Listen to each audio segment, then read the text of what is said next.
پاکستان کی صرف دو جماعتیں جمعیت علماء اسلام اور ANP اسٹیبلشمنٹ کی پیداوار نہیں ہے۔ ان کے قیام کے پیچھے کسی بڑے کا ہاتھ نہیں ہے، کوئی خفیہ ہاتھ نہیں ہے، وگرنہ پیپلز پارٹی ہو یا نون لیگ، کاف لیگ ہو یا جماعت اسلامی، MKM ہو یا کوئی اور جماعت، تمام اہم اداروں کی چھتر چھاؤں تلے پروان چڑھی ہیں۔ تحریک لبیک پاکستان بھی اس اصول سے مبرا نہیں ہے۔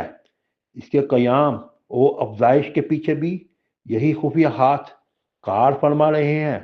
اسٹیبلشمنٹ کے ساتھ ایک بڑا المیہ یہ بھی ہے کہ انہیں اپنے لگائے ہوئے پودوں کا پھل کبھی ٹھیک سے کھانا نصیب نہیں ہوا، وہ پھل انہیں کبھی ہضم بھی نہیں ہوا، ان سے گلے ملنے والے ہی ان کے گلے پڑ جاتے ہیں، اور کبھی تو گلے کاٹنے پہ بھی آ جاتے ہیں۔ اس کی وجہ آج اور کل کے ناخدا اور ان کی ڈاکٹرائن کبھی آپس میں نہیں ملتی، کبھی میچ نہیں کرتی، جیسے باجوہ اور عاصم منیر دونوں ایک ندی کے دو اپوزٹ کنارے ہیں۔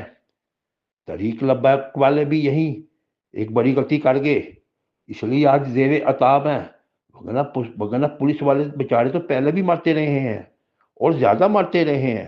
تو پھر آج کا نیا ہوا ہے؟ نیا یہ ہے کہ آج عاصم منیر ہے، کل قمر جاوید باجوہ تھا۔ مگر ایک بات جو حکمرانوں کو بھی نہیں فراموش کرنی چاہیے کہ تحریک لبیک کے لاکھوں ووٹرز ہیں، ہزاروں فالوورز ہیں اور سینکڑوں جانثار ہیں۔ ماضی میں بھی ایسا ہوا ہے کہ جب بھی جماعتوں پہ حکومتی کریک ڈاؤن ہوا، بندش ہوئی، تو ان کے عسکری گروپ سامنے آئے، سپا صحابہ، سپاہ محمد، لشکری جنگی، جماعتی ارداوا، یہ سب اس مسالے ہمارے سامنے ہیں۔ اور پھر پاکستانیوں نے کیا دیکھا؟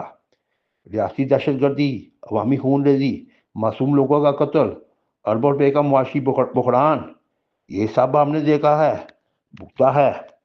تحریک لبیک کے سینکڑوں کارکن پکڑے گئے ہیں، مگر ہزاروں لپوش بھی ہیں۔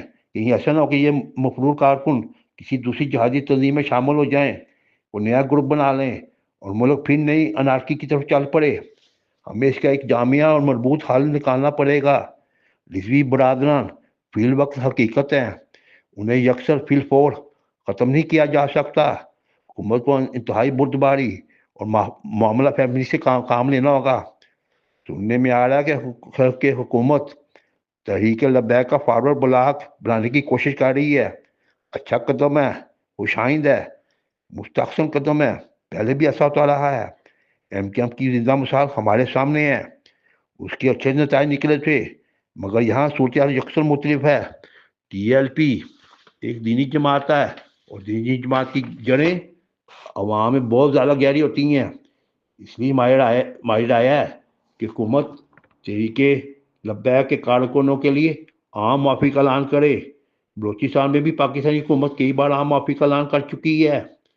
تحریک لبیک کا گناہ بہرحال بلوچوں سے زیادہ نہیں ہے، بہت کم ہے۔